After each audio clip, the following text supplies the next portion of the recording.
चिपळूण पासून फक्त 10 किलोमीटर अंतरावर वाशिष्ठी नदीच्या शांत किनारी एक अशी जागा आहे जिथे गेल्यावर सगळ्या चिंता दूर होतात। कारण हे आहे आमडस गावातलं अक्कलकोट श्री स्वामी समर्थ महाराज समाधान मठ। चिपळूणातून येताना आमडस रोडवर एक छोटासा बोर्ड दिसतो, तिथून राईट घेतलं की सुरू होतो एक वेगळाच प्रवास। आणि जसं तुम्ही तिथे पोहोचता पहिल्याच नजरेत दिसते स्वामींची ती भव्य मूर्ती, आणि त्या क्षणी मनात फक्त स्वामी समर्थांचंच नाव घुमत राहतं। ज्यांच्या आयुष्यात स्वामी समर्थांसारखे गुरु असतील त्यांच्याकडे कितीही संकटे आली तरी त्यांच्या मनात एक वाक्य नक्की येतं, भिवू नकोस, मी तुझ्या पाठीशी आहे। आणि समोर उभा असलेला स्वामी समर्थांचा तो मठ, ज्याचा अतिशय सुंदर बांधकाम आणि आकर्षक रचना आहे, जिथे प्रत्येक कोपऱ्यातून एक वेगळीच पवित्रता जाणवते। मठात पाऊल टाकतात सर्वात आधी दिसतं ते अक्कलकोटासारखंच भव्य वडाचं झाड।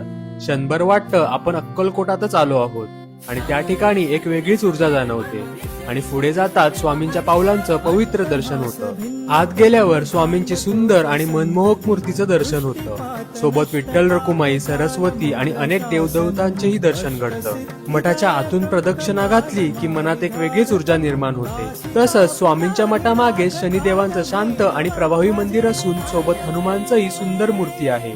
तिथे घेतलेलं दर्शन मनाला एकदम समाधान देतं। तर मंडळी, हा फक्त एक मठ नाही, ही एक अनुभूती आहे। इथली शांतता, इथली ऊर्जा शब्दात सांगता येणार नाही। त्या अनुभवासाठी तुम्हाला इथे स्वतः यायलाच लागेल।